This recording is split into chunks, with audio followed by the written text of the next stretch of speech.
నిర్వాహకులను G Niranjan గారి మిత్ర బృందాన్ని రాష్ట్ర ముఖ్యమంత్రిగా నేను అభినందిస్తున్నా.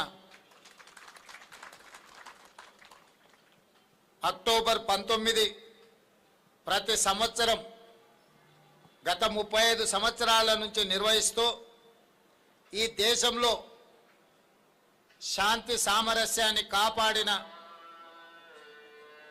గాంధీ ఐడియాలజీని కొనసాగిస్తున్న వాళ్లకు ఈ అవార్డును ఇచ్చి రాజీవ్ గాంధీ యొక్క సద్భావన స్ఫూర్తిని కొనసాగించడానికి వారు శాయశక్తుల ప్రయత్నం చేస్తున్నారు. ఇంతకుముందు పెద్దలు ఉత్తమ్ కుమార్ రెడ్డి గారు చెప్పినట్టు గత పాలకులు అనుమతి ఇచ్చినా ఇవ్వకపోయినా అనుమతి ఇవ్వనప్పుడు పాలకుల మీద కొట్లాడి ఈ కార్యక్రమాన్ని వాళ్ళు నిర్వహిస్తూ వస్తున్నారు. ఈరోజు రాజీవ్ గాంధీ గారి గురించి చెప్పాలి అనంటే ఎన్ని రోజులు చెప్పినా కూడా సమయము సరిపోదు. ఈ దేశంలో గాంధీ అనే పదము భారతదేశానికి పర్యాయ పదం.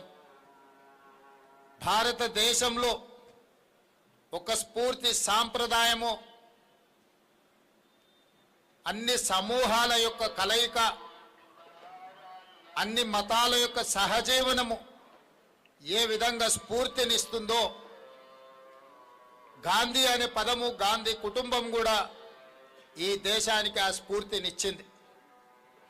దేశ స్వతంత్రం కోసం బ్రిటిషర్స్కు వ్యతిరేకంగా కొట్లాడిన మహాత్మా గాంధీ గారి నుంచి మొదలు పెడితే 30 సంవత్సరాలు బ్రిటిషర్లకు వ్యతిరేకంగా కొట్లాడిన మహాత్మా గాంధీని బ్రిటిషర్స్ ఏమీ చేయలేకపోయినారు. కానీ స్వతంత్రం వచ్చిన తర్వాత కొద్ది నెలల్లోనే ఈ మతతత్వవాదులు మహాత్మా గాంధీ గారిని పొట్టన పెట్టుకున్నారు, వారిని హత్య చేసినారు.